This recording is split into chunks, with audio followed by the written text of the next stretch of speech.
Headline manage की जा रही है जिस देश में, कौन है हिरेन जोशी? मैं फिर पूछता हूं, क्यों व्हाट्सएप मैसेज आते हैं आपके एडिटर्स के पास हिरेन जोशी के? ये वीडियो सुना आपने? इस शख्स का नाम है पवन खेरा। ये कांग्रेस के प्रवक्ता हैं। इन्होंने कहा कि हेडलाइन मैनेजमेंट होता है और प्रधानमंत्री ऑफिस से कोई अधिकारी हैं हिरेन जोशी, जिनका मैसेज जाता है टेलीविजन चैनल को और वहीं से खबरें तय होती है। सोचिए, कल इलेक्ट्रल बॉन्ड पर खबर आई, उसके बाद बीजेपी कटघरे में थी, सख्ते में थी। आपको जानकर हैरानी होगी कि बीएसपी एक ऐसी पार्टी है जिसको 1 रुपया का चंदा नहीं मिलता है। कांग्रेस दूसरे नंबर पर है, बीजेपी पहले नंबर पर, ममता बनर्जी, ये सब लोगों को मोटा माल मिला है चंदे से। और सोचिए कि इस देश में Sapa, Basapa, RJD, JDU, JMM को लोग कहते हैं कि ये पार्टियां भ्रष्ट हैं, जबकि मोटा चंदा लगभग 6500 करोड़ रुपए बीजेपी को मिला। इस पर सारी खबरें चले, लेकिन क्या उसी हेडलाइन को हटाने के लिए बीजेपी ने नया खेल कर दिया? कहा जा रहा है कि कांग्रेस पर 215 करोड़ रुपए का टैक्स बकाया है। उसके बाद इनकम टैक्स ने कांग्रेस के अकाउंट फ्रीज कर दिया। अकाउंट में 115 करोड़ रुपए हैं। एक सवाल तो है, 60 साल राज करने वाली पार्टी में अकाउंट में मात्र 115 करोड़ रुपए है, और वो भी हाल के दिनों में उसने पब्लिक डोनेशन का कंसेप्ट अपनाया है। लेकिन बीजेपी को मिले हैं लगभग 6000 करोड़ रुपए चंदा। इसको लेकर सोशल मीडिया पर बवाल है। तो क्या इनकम टैक्स की कार्रवाई भी हेडलाइंस मैनेजमेंट है? ध्यान भटकाने की कोशिश है? और क्या सरकार अगर ये कर रही तो शानदार है। बीजेपी के रणनीतिकारों को मानना पड़ेगा कि उनके पास हर मर्ज की दवा है। इलेक्ट्रल बॉन्ड की खबरें चल रही थी, बीजेपी से सवाल पूछा जा रहा था, लेकिन वहीं अखिलेश यादव ने कहा है कि जब इलेक्ट्रल बॉन्ड पर रोक लग गई तो पीएम केयर फंड की भी जांच हो ही जानी चाहिए। नमस्कार, मैं शंभू कुमार सिंह और आप देख रहे हैं नेशनल दस्तक।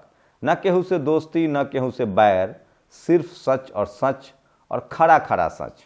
तो वो तमाम बड़ी खबरें जो आज सोशल मीडिया पर वायरल है वो आपके लिए लेकर आया हूं, और इस वीडियो को देखिए, दूध का दूध और पानी का पानी हो जाएगा। टीवी अखबार देखने की जरूरत नहीं पड़ेगी। चंद्रशेखर आजाद ने यह ट्वीट किया है, वर्ष 2017-18 में भाजपा सरकार द्वारा लाई गई चुनावी बॉन्ड योजना इस हाथ दे उस हाथ ले के नियमों पर आधारित थी। माननीय कांसी राम साहब ने कहा था कि भारत के लोकतंत्र को धनतंत्र से खर्चा है। मैं बार बार कह रहा हूं, राजेंद्र प्रसाद सिंह की लाइन है, भारत के लोकतंत्र का अपराधीकरण नहीं हुआ है। जब दलित, पिछड़े, आदिवासी राजनीति में आने लगे तो मनुवादी मीडिया ने कहा कि अपराधीकरण हुआ है। सचमुच ये है कि लोकतंत्र का पैसाकरण हुआ है। बीजेपी, कांग्रेस और तमाम सवर्ण लीडरशिप वाली पार्टियां, चाहे ममता हो, नवीन हो, ये सब बड़ी पार्टी नहीं है, पैसे वाली पार्टी है, माल वाली पार्टी है, जनाधार वाली पार्टी, वोट वाली पार्टी तो Sapa, Basapa, RJD, JDU, JMM है, डीएमके है, जो दलित, पिछड़े, आदिवासियों की आइडियोलॉजी वाली पार्टी है।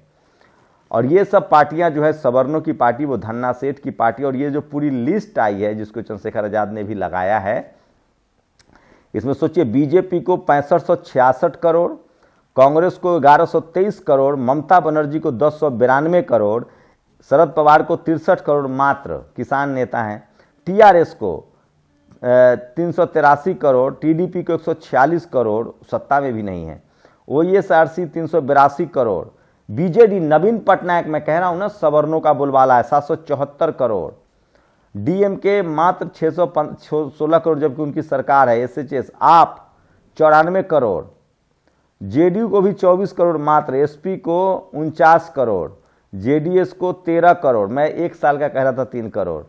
और सोचिए जेएमएम को भी बहुत पैसा नहीं मिला, 1 करोड़ मात्र, जबकि उसकी सरकार है। जेएमएम के मुख्यमंत्री को जेल में डाला हुआ है। आरजेडी को 2.5 करोड़, और बीएसपी का तो नाम ही नहीं है। सोचिए बीएसपी को कोई चंदा नहीं मिला है। 8970 करोड़ के जो इलेक्ट्रल बॉन्ड बेचे गए हैं उसमें बीएसपी को 1 रुपए का चंदा नहीं। इसका मतलब इस देश का सबसे ज्यादा जनता वाली पार्टी बीएसपी है, जो धन्ना सेठों से नहीं चलती है। टीएमसी को कैसे भूल सकते हैं, तीसरे नंबर पर 1000 करोड़ से ज्यादा का चंदा मिला है। सोचिए, तो इस देश में जो आदमी आपकी पार्टियों को चंदा नहीं देता, लेकिन इस देश का टीवी, अखबार, मनुवादी मीडिया आपकी पार्टी को बेईमान कहता है। 6566 करोड़ रुपए बीजेपी का चंदा मिला है, ये सबसे बड़ी खबर है। उसके बाद दूसरे नंबर पर कांग्रेस है, तीसरे नंबर पर ममता बनर्जी हैं, चौथे नंबर पर नवीन पटनायक है। और कल सुप्रीम कोर्ट ने कहा ज्ञात इलेक्ट्रल बॉन्ड को आया पैसा गैर संवैधानिक है। उसके बाद सोचिए किस तरह से कांग्रेस का जो अकाउंट सीज कर दिया गया है उसको लेकर कांग्रेस में बवाल कटा हुआ है और तमाम डेटा लोग दे रहे हैं कि कांग्रेस, सोचिए बीजेपी के हर राज्य में 100-100 करोड़ के दफ्तर हैं। दिल्ली वाला दफ्तर 700 करोड़ का है और हर जिले में उसके दफ्तर बन रहे हैं।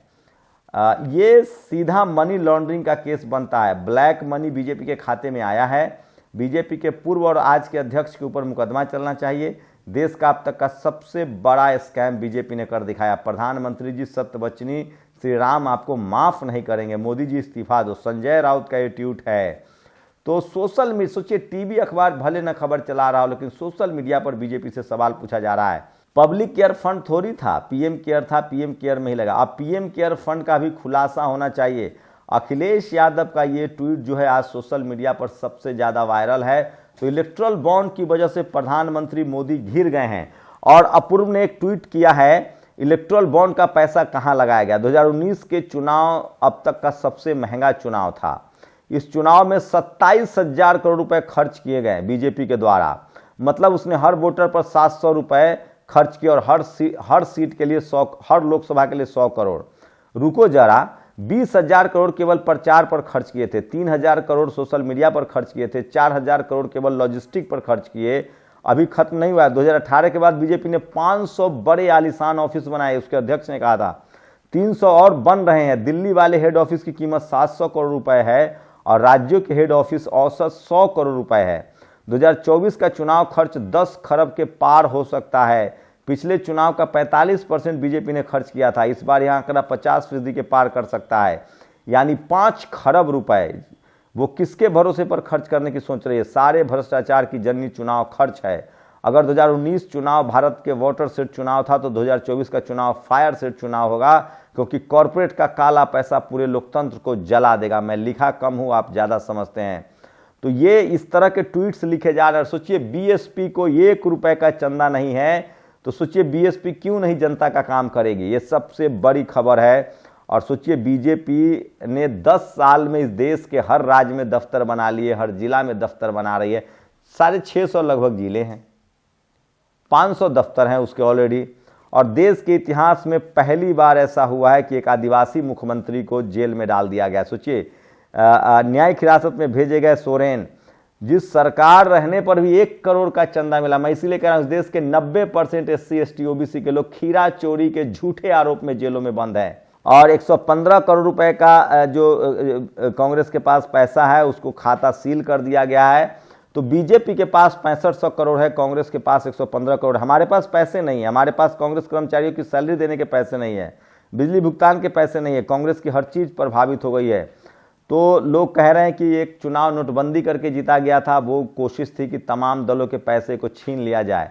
और इसलिए विकास कुमार जाटव ने लिखा है कि उन समाजवादी पार्टी तक को 49 करोड़ रुपए मिले हैं, लेकिन 1 भी रुपया जो है वो बीएसपी सुप्रीमो मायावती को, बीएसपी को नहीं मिला। तो अगर कोई कहे ना कि बीएसपी भ्रष्ट पार्टी, उसको करारा जवाब दीजिए।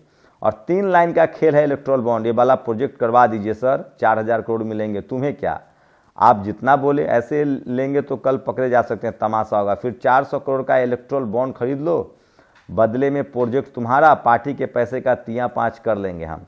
Master stroke. सोचिए क्या इलेक्ट्रल बॉन्ड भ्रष्टाचार का नया तरीका था जिससे पॉलिटिकल पार्टियां उगाही कर रही थी? ये सबसे बड़ा सवाल है। एक कायर प्रधानमंत्री ने पहले विपक्षी नेताओं को ईडी, IT, CBI को भेजा, कईयों को गिरफ्तार किया। राजनीति सोचिए 1 करोड़ रुपए चंदा लेने वाला हेमंत सोरेन बेचारा जेल में है और 6500 करोड़ चंदा लेने वाली पार्टी चुप है। रजीत अंजुम ने सीधे सीधे मीडिया पर सवाल उठाया। प्रिय चाटुकार एंकर्स और एडिटर्स, अगर रीढ़ की हड्डी का सुई बराबर टुकड़ा भी कहीं बचा है तो एक बार मोदी से पूछो कि इलेक्ट्रल बॉन्ड के नाम पर क्या खेल चल रहा था। सुप्रीम कोर्ट के 5 जजों की पीठ को क्यों कहना पड़ा कि यह संवैधानिक है, बंद करो इसे? क्यों कहना पड़ा कि हिसाब दो कि किसने कितने पैसे दिए और दुनिया के सामने सार्वजनिक करो? क्यों इस गोरख धंधा को जारी रखने के लिए सुप्रीम कोर्ट दलीलें दे रही थी? अगर नहीं पूछ सकते हो तो मत कहो कि पत्रकार हो। अगर सुप्रीम कोर्ट के फैसले के बाद भी इतनी हिम्मत नहीं है कि अपने आका या काका मोदी शाह से सवाल पूछ सको तो फिर काहे की पत्रकारिता के लवादे बैठे हो? चुल्लू भर पानी में रिक्त स्थानों की पूर्ति। सोचिए, मैं फिर कह रहा हूं, यही मनुवादी मीडिया, जातिवादी मीडिया, ये लोग ये रवीश भी और अजीत अंजू भी बहुत महीन खेलते हैं, ये जाति का चर्चा नहीं करेंगे। अगर यही मायावती जी को चंदा मिला होता, आरजेडी को, सपा बसपा आरजेडी जेएमएम को, तो ये लोग इस्तीफा ले लेते।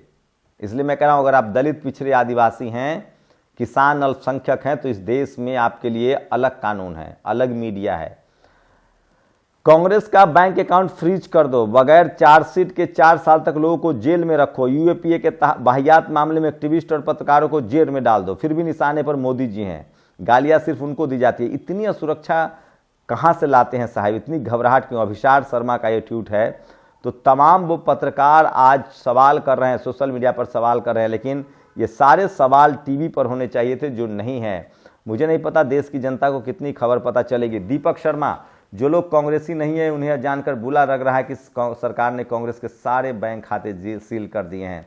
आज की तारीख में कांग्रेस के पास अपने स्टाफ के लिए पैसा नहीं है। तो सोचिए, 215 करोड़ रुपए कांग्रेस पर टैक्स बकाया है, उसके खाते में ही टोटल 115 करोड़ रुपए है। और आईटी ने कहा, इनकम टैक्स ने कहा है कि आप पैसा निकाल नहीं सकते, 115 करोड़ रुपए उसमें बचे देना। तो अखिलेश शंभू, और ये सबसे बड़ी खबर है जो सोशल मीडिया पर वायरल है। और इसलिए मैं बार बार कहता हूं कि सोशल मीडिया ही सच्चा मीडिया है, सोशल मीडिया ही बहुजन मीडिया। तो आज की सबसे बड़ी जो खबरें हैं वो इलेक्टोरल बॉन्ड को लेकर है। डरो मत मोदी जी, कांग्रेस की धन की ताकत नहीं, जन की ताकत का नाम है। हम तानाशाही के सामने न झुके हैं न झुकेंगे। भारत के लोकतंत्र की रक्षा के लिए हर कांग्रेस कार्यकर्ता जी जान से लड़ेगा। राहुल गांधी का ये ट्वीट है। और आज जन यात्रा में राहुल गांधी के साथ तेजस्वी यादव शामिल हुए। मल्लिकार्जुन खड़गे, सत्ता के नशे में चूर मोदी सरकार ने लोकसभा चुनाव से ठीक पहले देश की सबसे बड़ी विपक्षी पार्टी भारतीय राष्ट्रीय कांग्रेस के अकाउंट को फ्रीज कर दिया है। तो ये सबसे बड़ी खबर है। उन्होंने कहा कि ये मल्टी पार्टी सिस्टम को खत्म करना चाहते। तो सोचिए, जो बीजेपी, जो सरकार इस हद तक जा सकती है, वो आगे क्या करेगी। मंजुल का एक ट्वीट है, मैं चाहता हूं इसको पढ़ के खत्म करूं। इलेक्ट्रल बॉन्ड घोटाला सामने आ गया महाराज। ओह, लगता है मेरी तपस्या में ड्रामा पब्लिक के लिए रखिए। यहां केवल हम दोनों हैं, हर जगह थू थू हो रही है, कुछ तो करना पड़ेगा हेडलाइंस मैनेजमेंट के लिए। तो फिर मामला कांग्रेस की तरफ मोड़ दो, उसके अकाउंट को सीज करा दो। जोशी से कहो हर जगह इलेक्ट्रल बॉन्ड के बजाय कांग्रेस की खबर चलवाए। बहुत बढ़िया, बहुत बढ़िया, बहुत बढ़िया, ही। जल्दी करो, तपस्या में भले ही रह गई हो, निष्ठा में कमी नहीं रहनी चाहिए। तो ये तमाम जो विपक्ष के लोग हैं जो लगातार सवाल पूछते हैं, उनका ये ट्वीट है जो सोशल मीडिया पर वायरल है। और मैं इसलिए कह रहा हूँ, सोशल मीडिया ही सच्चा मीडिया है, सोशल मीडिया ही बहुजन मीडिया। तो आज की सबसे बड़ी खबरें थी। इलेक्ट्रल बॉन्ड को लेकर बीजेपी फंसते हुई नजर आ रही है और सबसे ज़्यादा आलोचना जो है वो बीजेपी की हो रही है। सवाल है कि 6500 करोड़ रुपए चंदा आया है, इसका हिसाब तो देना चाहिए। अगर आप इसका हिसाब नहीं देते हैं तो ये सबसे गलत बात है। और सवाल है कि टीवी अखबार, आप कल्पना कीजिए कि ये काम अगर किसी और दल ने किया होता, किसी और दल की ये सरकार होती तो क्या होता। अखिलेश यादव, इलेक्ट्रल बॉन्ड की अवैधानिकता और तत्काल खत्म को माननीय सर्वोच्च न्यायालय का फैसला लोकतंत्र के पुनर्जीवन के लिए स्वागत का योग है। तो सुप्रीम कोर्ट के एक फैसले ने पूरा खेल बदल दिया। सोचिए, इस देश में दलित, पिछड़े, आदिवासी रोज इस तरह के फैसले झेलते हैं और उनके खिलाफ होता है फैसला। तो मैं इसलिए कह रहा हूं, इस देश में जिसका मीडिया पर कंट्रोल है और जिसका टीवी अखबार पर कंट्रोल है, वही विनर है। और एकमात्र आज सोचिए, इस्तीफा सब लोग भूल गए थे। सुब्रमण्यम स्वामी ने कहा पार्टी की खातिर मोदी को इस्तीफा दे देना चाहिए। इलेक्टोरल बॉन्ड फैसले पर सुब्रमण्यम स्वामी का एक बड़ा बयान है जो सबसे ज़्यादा सोशल मीडिया पर आज वायरल है। इसलिए मैं कह रहा हूँ, सोशल मीडिया ही सच्चा मीडिया है, सोशल मीडिया ही बहुजन मीडिया है। तो आप लोग अपनी प्रतिक्रिया जरूर दीजिए, आपकी प्रतिक्रिया बहुत ज़रूरी है। और कांग्रेस अगर सत्ता में आई तो पूरे देश में फाइनेंशियल सर्वे कराया जाएगा। राहुल गांधी का ये भी बयान सबसे ज़्यादा सोशल मीडिया पर वायरल है। आप लोग अपनी प्रतिक्रिया जरूर दीजिए, आपकी क्या प्रतिक्रिया है। क्या इलेक्ट्रल बॉन्ड की खबर दबाने के लिए कांग्रेस के खाते सीज किए गए हैं और क्यों नहीं बीएसपी को लोग चंदा देते हैं। इस देश के दलित, पिछड़े, आदिवासी हेमंत सोरेन को 1 करोड़ का मात्र चंदा, जिनकी सरकार भी है। तो सोचिए, इस देश में राजनीतिक दलों का अपराधीकरण नहीं हुआ है, पैसाकरण हुआ है। इस देश के सवर्ण लीडरशिप वाली पार्टी सबसे ज्यादा चंदा, पहले बीजेपी, फिर कांग्रेस, फिर ममता बनर्जी, फिर नवीन पटनायक। सवाल है कि दलित, पिछड़े, आदिवासी वाले लीडरशिप वाले को चंदा क्यों नहीं मिलता है। मैं इसलिए कह रहा हूं, इस देश में जातिवाद दलित, पिछड़े, आदिवासी, किसान, अल्पसंख्यकों को चपरासी नहीं बनने देना चाहता है। वो आपको चीफ मिनिस्टर बनने देगा, चीफ जस्टिस बनने देगा। सोचिएगा जरूर। शुक्रिया। नेशनल दस्तक की आपसे गुजारिश है कि अगर इसको बचाना चाहते हैं तो नेशनल दस्तक को सब्सक्राइब करने के लिए रेड कलर के सब्सक्राइब बटन को दबाएं, फिर बेल आइकन की घंटी दबाएं। नेशनल दस्तक को बचाने के लिए बहुत जरूरी है कि हर खबर को शेयर करें, लाइक करें, कमेंट जरूर करें।